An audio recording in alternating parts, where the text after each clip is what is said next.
Well, I would say there's kind of three areas where I would have expertise, but I've also worked in areas where I had no expertise, but just bringing my history of so much selling to the Mm. table, I was able to gain expertise in that industry. So most of what I've done is in obviously sales technology, marketing technology, a lot of ed tech and HR tech, right? But most recently, I started working with a company that was in the construction industry. I had no background in the construction space.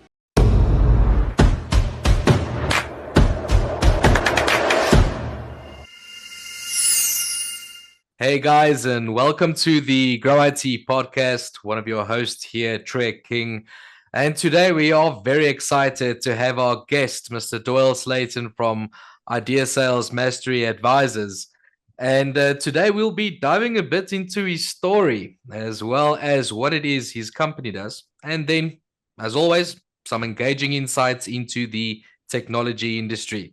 So make sure to stick around for this one. But without further ado, Doyle, thanks for hopping on, man. Good to have you. Yeah, it's nice to spend some time with you today. Thanks for the invite. Doyle, I think it's let's kick things off. If you kindly can, introduce yourself. Just tell us a snippet or two around your background, please. Yeah, so I've been in sales all my life. Really started I should change that up a little bit. The way I broke into sales was I wanted to be a sports broadcaster. So I That's was doing a lot of play-by-play. That's part of the reason I knew about Invictus when you and I first got on the phone before you no, I started get it. recording. I get it. Gotcha. Great movie. But yeah, I had to sell my own advertising in order to get my games on the radio. Right. And, back then, I'm dating myself, but I was calling out of the yellow pages.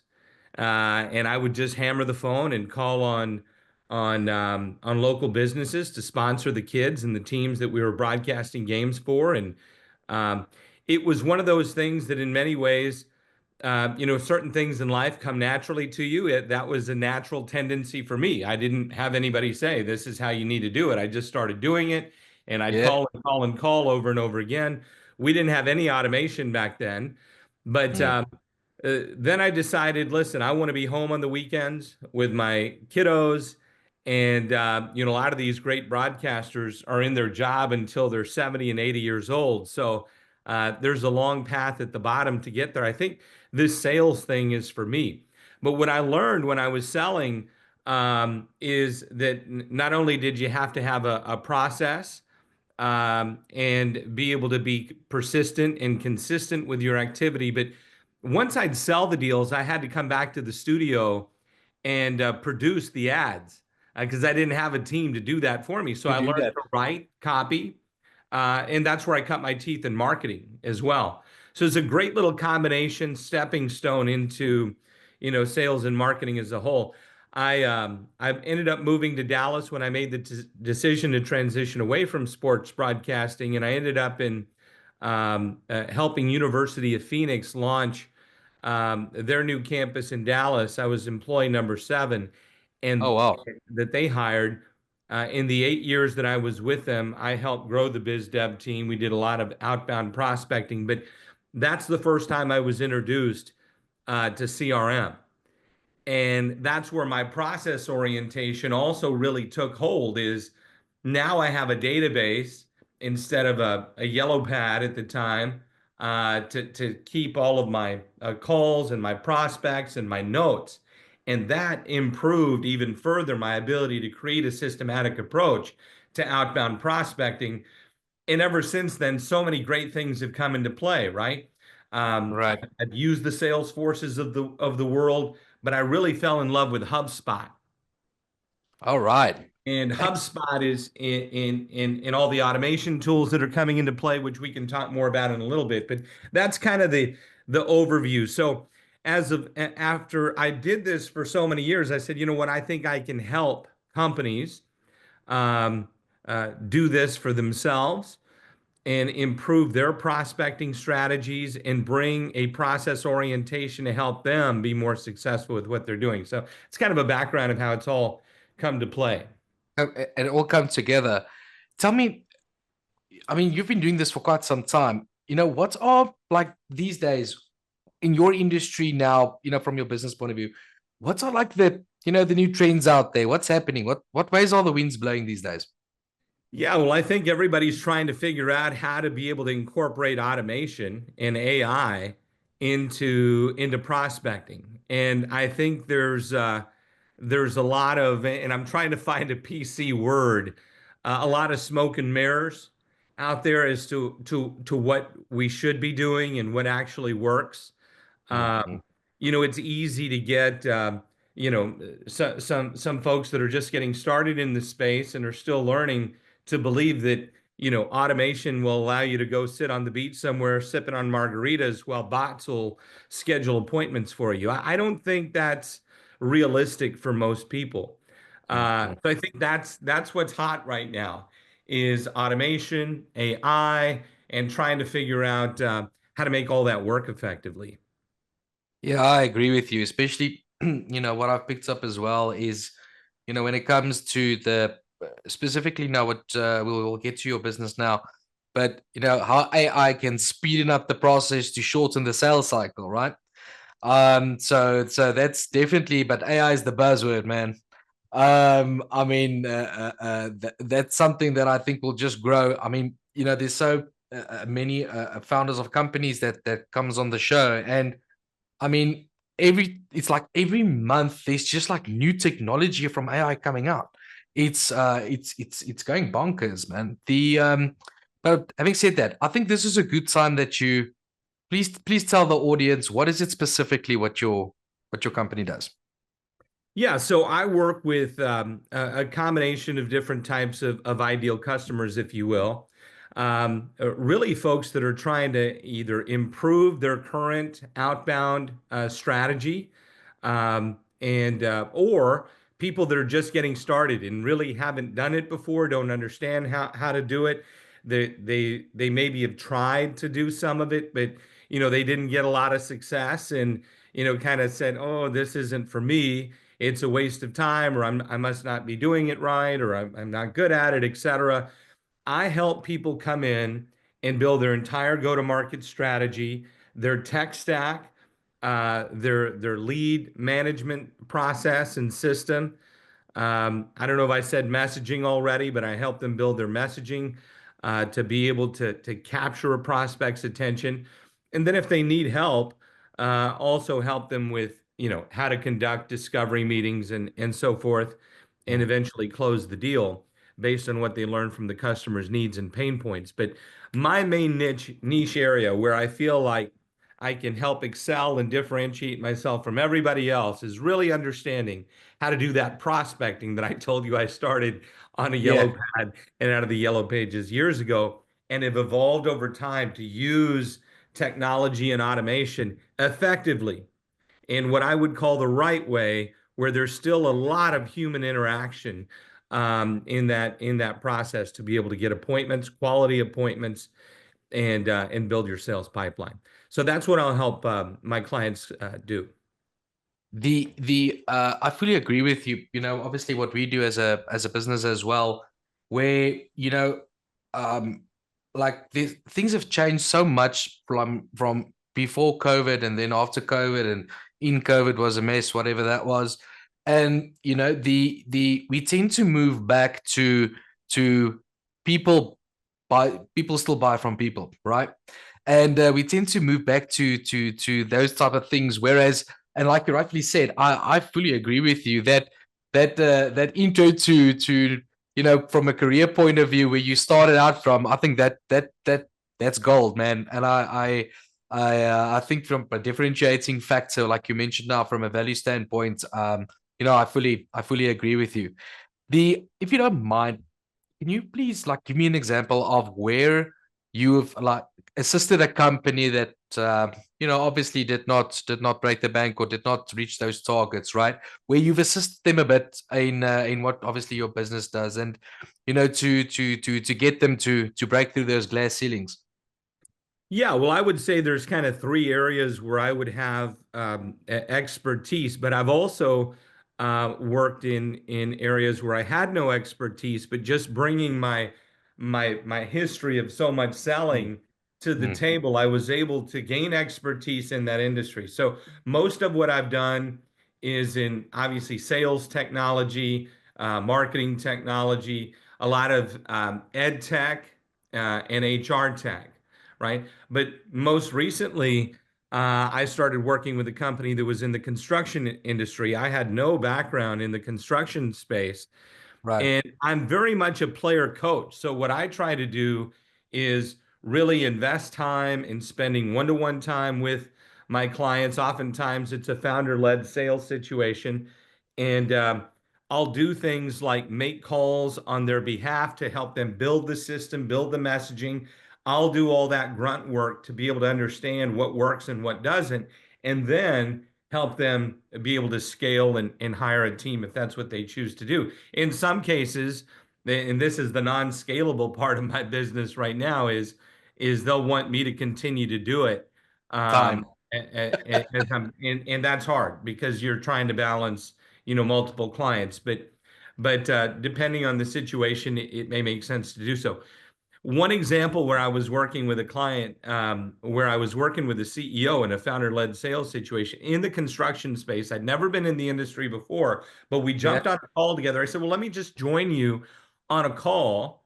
And as I've learned about your business and what's important and how you're creating your value proposition, identifying pain points, let me just kind of type on a shared screen behind the scenes what discovery questions you should ask during that meeting. Right. Um, well, the guy, one call closed. Ah, That's that's business. what a story, man. That's And awesome. so I was like, man, this is so much fun. Um, and so you're just kind of at that stage in your career where you've done it for 25 years and you can really help people um, be more successful as they're moving forward with their businesses. So those are the types of things that I'm doing now. On one end, kind of doing that one-on-one piece, which I just described, but the other, doing a lot of the behind the scenes grunt work of not only setting up their tech stack, their Yeah. messaging, but then making the calls myself so I can say, all right, this is what's going to work for you. This is what people care about. This is what they're responding to. This is what they're not. Let's keep building around that. The I agree with you when it comes to, like you mentioned tech stack. That's one thing for sure. You need to have the right tools to do the job, right? And so many times we are used to, just put on the basics as business owners, and not necessarily, if you're not in it, you don't usually fully understand why there's differences in different types of CRMs, and or SOPs for that matter. So yeah, I know the tech stack is definitely something that's very much valuable. I actually want to just step back a bit, because obviously you're in the game of growing companies, right? Of making them more. I'm talking about from a sales point of view, right? That's what you do. But if we had to like look a bit inwards towards your business itself, now, because it's about your business that needs to grow, you mentioned a couple of things earlier. Your business to grow is to grow other businesses, but you need to obviously, how can I say, be sustainable first and foremost, but then grow yourself as well. So is there maybe like a challenge or one or two that are willing to mention, that you say, there was a couple of challenges here I had, along this journey of to get to where you are now? Yeah, well, I've only been doing this for about a year and a half now in terms of running things the way I just described. And the Yeah, biggest challenge is really scalability, right? right. Because if right now I'm primarily doing a lot of the work that I described, um, you've got to be able to bring in clients that are also funded themselves Mm, and working on a runway and trying to help them be able to succeed. So being able to scale has been one of the areas that I haven't really pulled the trigger on. So I've just stuck with about, three clients, maybe four clients at one time. And I think that's the next move for my business, which I think a lot of people can relate to, right? How are you going to definitely. scale from there? Yeah, no, definitely. Out of just interviewing other consultants, that's always one of those things that, a couple of our clients as well, that's the big thing of, where to let go and where to get someone else in to assist with a couple of other things to buy you time, so yeah, man, I get that. The if you don't mind, there's a lot of, let's say, sales guys that wants to, you know, jump ship and say, hey man, I wanna do what he does, And what advice would you give for somebody that's either in an entrepreneurial side, right, wanting to get into this type of game, or somebody that wants to jump ship, or just to some advice of that you can give them that you've learned in this last, let's say, in the last you know 16 months or so. Yeah, I mean, I think the first piece of advice is have a nice nest egg to be able to fall back on. If you're going to become an entrepreneur and get started, the last thing you want to do is be in a position where you're stressed out and losing sleep because you don't know if you're going to be able to make your numbers and pay your bills, right? Right. Have enough of a nest egg to be able to go into this thing and there's going to be ups and downs for any new business. I just had a friend of mine who told me he recently sold two of his businesses, and he goes, I had to sell them because, in their case, it was a retail type business for both businesses. And he said, Mm. listen, I've got a full-time job on the side that I'm trying to work, and I've got to stay on top of my team to be able to hit their goals and numbers and produce results. He says I couldn't do a good enough job of being there for them. And so he said every month in the retail space, I had $12,000 plus of lease agreements with a personal guarantee to have to cover.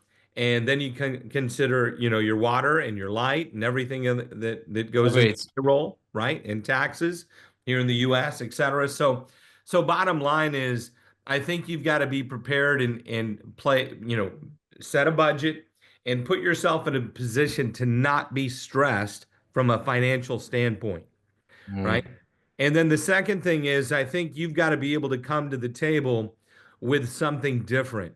What makes you different than everybody else, right? You can't sound like everyone else, and make sure that what you're promising and recommending is something you can really back up, have expertise in, and be passionate about.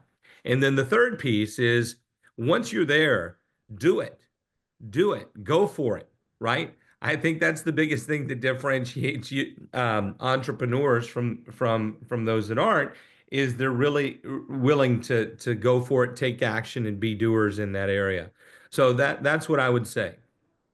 That is profound. That's excellent advice. I think there's a couple of people making some notes right now. So, well, Doyle, I just want to thank you for hopping on, man. This has been so fresh, so interesting. I can fully understand why you and your business, why you guys are so, successful the way things have been going. And I wish you all the best going forward, growing from strength to strength. And then wanting to know, where can the audience, where can they get hold of you? Yeah, so the best place to reach out to me is going to be on LinkedIn. Send me a message, or just I'm a big phone guy, right? Right. So we get too many emails and spam and everything else. So just call me 214-908-2164. Call or text me there. That's actually going to be the direct way. Normally I have my phone with me. I must have left it in the other room. But it's right here, right on my computer. uh, and I'm pretty responsive. So if you need help, I'm all in for a conversation. Awesome. Well, thanks for coming on. This was great. Had some fun. Thank you. Good spending time. Take care.